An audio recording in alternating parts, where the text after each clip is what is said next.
I just wanted to show real quick, I decided to go ahead and expose the truss rod because I want to lay my resistor chain down in there.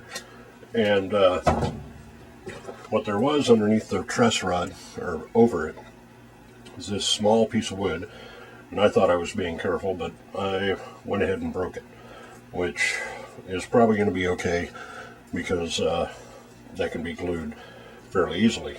And this is the little piece of metal, the bump, that the truss rod pushes against, which pulls the neck back and forth into place, bending it or unbending it, however it should go.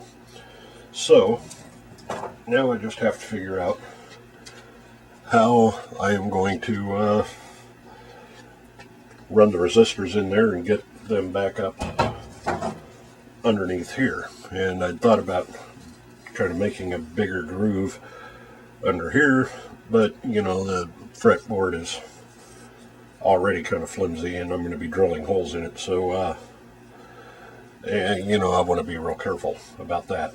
And maybe I should have just gone ahead and pulled the frets, but I didn't, so we'll see how that works from here.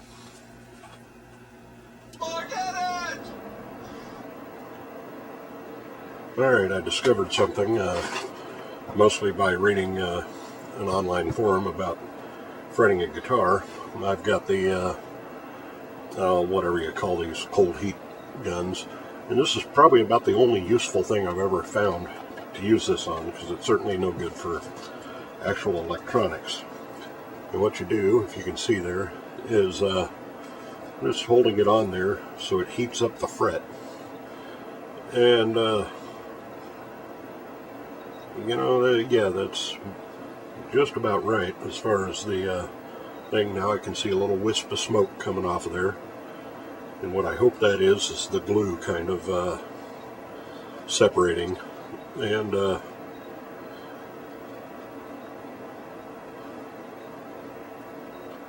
yeah, let's see, I already did it on one and it worked. Now I get my razor blade and kind of work it underneath there, trying not to carve up the wood. And probably be a little easier if I actually had a handle on this razor blade. I'll try heating it up a little more. You can tell that I got that one out fairly easily. I should probably do this way so you can see the little light that comes on that shows you that it's actually on and heating.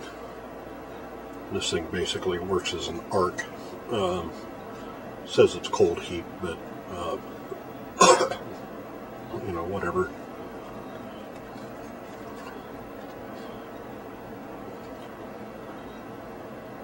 So I'm just heating. You can see that spark there, and little wisps of smoke.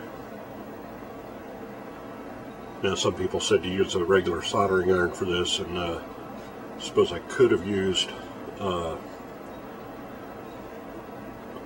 my regular iron, but this I'm not going to.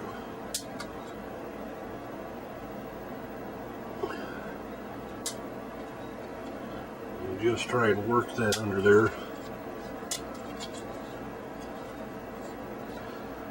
Being as careful as possible.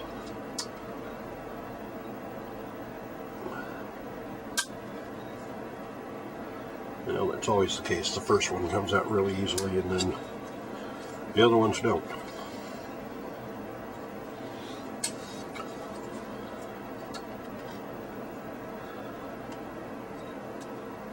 There we go.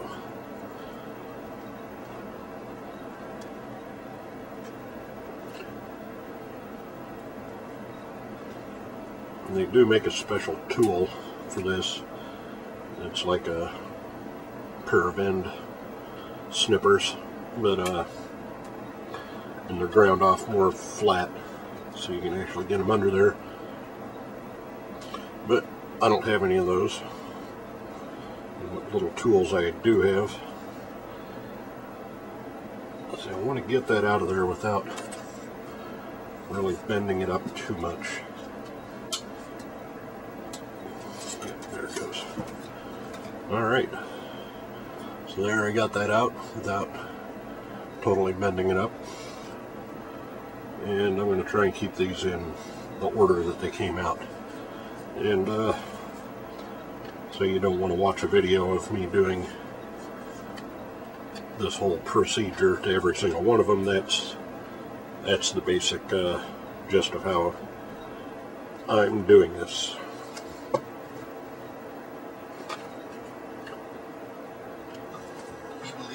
Okay, updating a little bit. Things seem to be going pretty well. I've got several of the frets pulled out. This thing seems to be working actually really pretty good. I haven't really tried a whole lot of other methods, but you know, as far as contained heat and not burning holes in the neck and things like that, this actually seems pretty good. I've only bent one fret up, but I don't think it's too badly bent. And so yeah, this is just one of these soldering guns that cools instantly to the touch, or so they say. But it's, I don't know if you can see this, but it's basically got two electrodes and passes electricity through those when they're jumped, connected to a piece of metal. And this is really about the only valid use I've ever found for this thing, because it's certainly no good for doing electronic work. And so I just kind of heat this up. You know, it takes a minute or two to heat the whole thing up, and I kind of move it back and forth to try and heat it somewhat evenly. And when the little red LED is on, that means it's heating, that the connection's being made. And I try and kind of concentrate the heating on the side that I'm going to start prying it up. So let's see if that's heated up enough. Then I take the razor blade and carefully slide it under there, and just ever so gently kind of work it along, pulling up the fret. And there I have the fret, there I have an empty fret slot. And I'm keeping the frets in the order that I pulled them out. That'll make it easier to put them back in the order they're supposed to come into. Anyway, so I just wanted to add that little bit to the film.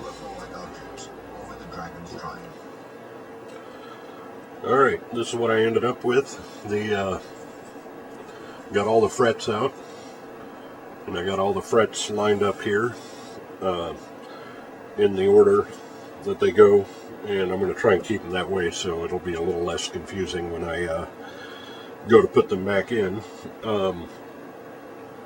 And I suggest you do the same thing if you're stupid enough to try this.